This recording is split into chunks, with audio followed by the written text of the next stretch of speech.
Ready to break the internet, friend? How are we going to break the internet? You said you wanted this to be impactful. What would that look like to you? That's a really good question. I think a lot of people are interested in my journey. I think a lot of people are interested in how it feels to go through what I'm going through. Yeah. I think there's a lot of people who want me to martyr myself. A lot of people are living vicariously through me. Yeah.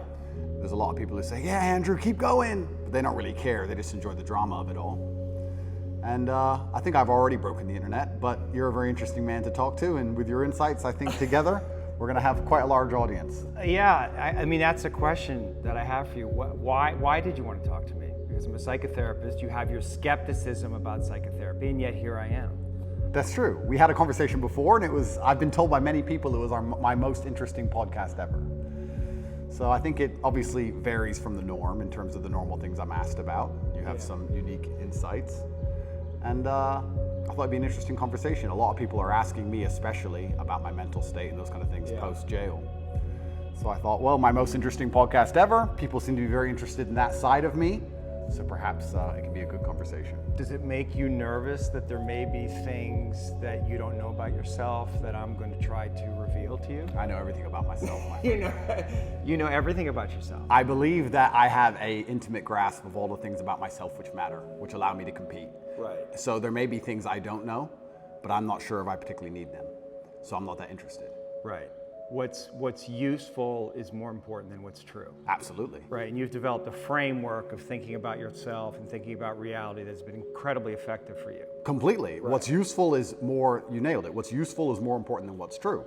Do you like to make people think what you think? Because you have a lot of influence. Yeah. And that's got to feel good. You're influencing people. You have this worldview. It's a powerful worldview. It's got all these things, and so you want to influence other people in some way to adopt that. I think that charity, even of itself, I think charity is probably one of the most selfish things you can do. Which most people say, I'm giving money. I give $25 million a year. There's a website, tatepledge.com. You can see it, and I feed children all across war-torn countries, mainly in the Islamic world and in Africa. Am I doing that for the children? Yes, but I also feel great.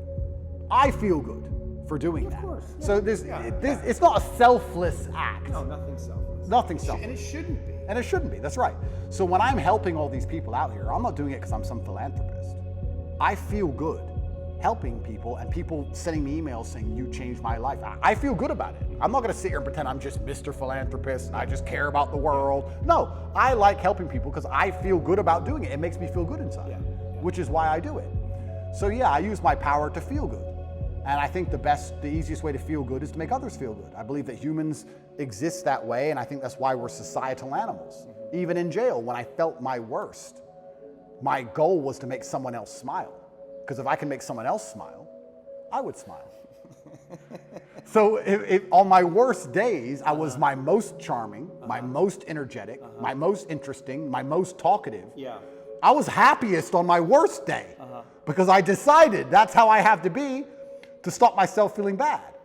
Do you struggle between, your will is very strong. Yeah. And I can feel the place where you like to impose your will in the world. Yeah. So your will versus God's will.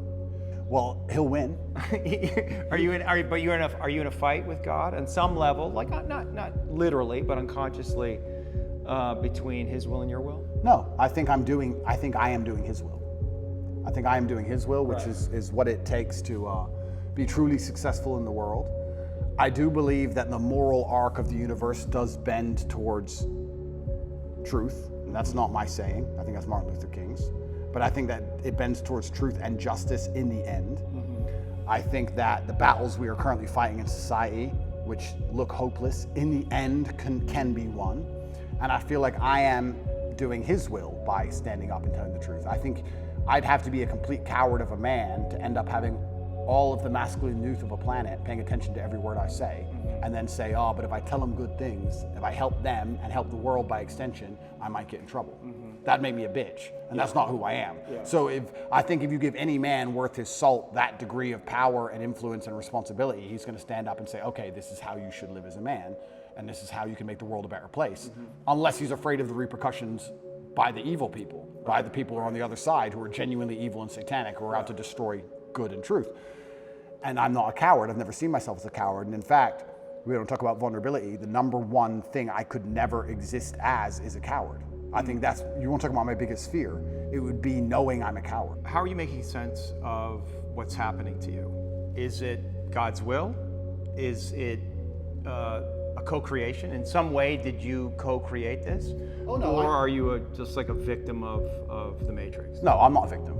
So absolutely everything is, I believe. In some way you're a victim. Completely, but I believe in self-accountability. Sure. I could have prevented this. Well, how did you co-create this? If let's presuppose you did. I created this by being monumentally successful. Are you taking on the full responsibility that you have given all of the gifts that you've been given by God? Yeah. Is there any place where you're not taking on responsibility for that? No. I think I take care of absolutely everybody I love in every single way. I think anybody who's ever needed me, I've been there for them if they've deserved it. I think anybody who listens to my message is becoming a better person overall. I genuinely believe I'm fixing and helping society. I don't know what else more I'm supposed to do. I mean, to a degree, I've almost martyred myself. Mm-hmm. What else more can I do? My options at this point are either to continue to help people and explain to men why I became so successful, which is all I'm basically doing. I'm saying you're a man and you're upset and you want to be X. Mm-hmm. I'm telling you how I became what I wanted to be. Mm-hmm. This is what I did. My general consensus is that I don't think I can change or affect the world to the point where pain and suffering and bad things are not going to happen. So isn't it best if I just enjoy all of that? Doesn't that make me as powerful as possible if I say, oh yeah, okay, this is going to suck, good. I mean, I do it when I fight. Yesterday I was fighting, right? We were doing 12 rounds and all of us were destroyed. And the more he hurt me, the more I wanted to hurt him back. The more he hurt me, the better it felt. The more powerful I felt, the more he hit me. Because then it's my turn, right? So if I can't stop him from punching me, and I'll do my best, but if I can't, then surely you should learn to enjoy it, right? And I don't think you can stop life from hitting you. And I don't think you can stop life from giving you unexpected surprises. And I don't think you can stop yourself from feeling sometimes sad or anxious or upset. So I think the best mindset you could adopt is finding that engaging and exciting. Mm-hmm. I'm not going to lie to you. Although I am facing very serious charges, and although they are trying to destroy my life, and although I cannot sleep the same, and although they're out to get me, and although I've suffered, part of me is excited. Part of me is like, okay. Why? Because it's a war. But you said you were excited about it, so maybe there's some way you actually wanted this. I didn't want this. In fact, I had conversations with Tristan for a long time, and I kept saying Icarus to him. When I would decline certain podcasts, I would decline meeting certain famous people, I would decline talking about politics, I would decline things, and I would keep saying Icarus. And he would say, why are you doing this? And I just reply Icarus. Because I knew if I got too big that they were going to come for me. I knew that. So I tried to balance it, and I felt like I did a pretty good job, but unfortunately I got it a little bit wrong. My fault. I got it wrong. I put myself here. Mm-hmm. But I also don't believe that there's any light without dark. It's yin and yang for a reason. I don't think that I can just become the most Googled man on the planet and become monumentally successful and make hundreds of millions of dollars and nothing bad is going to come from it. I think that would be hubris. I wasn't looking for it, but I was never Did you attract it in some way? Well, if you are a force for good, then the evil is going to attack you, isn't it? And I do genuinely believe this is the battle of good versus evil in the world today. Mm-hmm. I believe that truth is always going to be on the side of good. I am religious. I believe the things I say most people knew were true only 10 to 15 years ago. I don't think they're radical ideas. And I think that there is an evil force in the world which is extremely deceptive. And they are out to try and silence me, not because what I say is wrong. It's in fact because what I say is right. I believe the reason I have so much influence and the reason so many young boys listen to me and pay attention to me is because I say things that are true, that they know intrinsically, evolutionarily, inside of their bones as true, that I say things which work. People often wonder why my fan base is so feverish, why my fan base is so dedicated. Well, if they listen to me, it's the first time they ever feel good. Mm-hmm. The first time they ever train hard and start to feel better physically, and they start to feel better mentally, and they adopt my mental model, and now they're not stressed or depressed anymore. And then they may start to make some money, and they go, you know what, I started listening to Tate a year ago. I'm in the best shape financially, the best shape physically, the best shape mentally. Tate's the man. Mm-hmm. So they're hyper dedicated to me.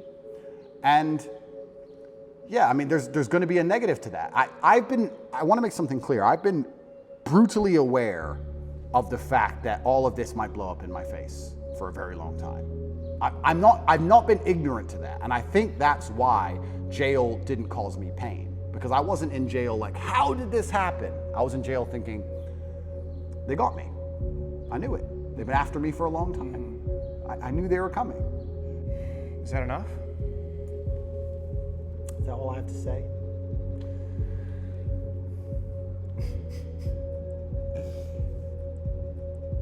It's been good fun, and I feel like I've learned some things, and I feel like we need to do it again. Absolutely.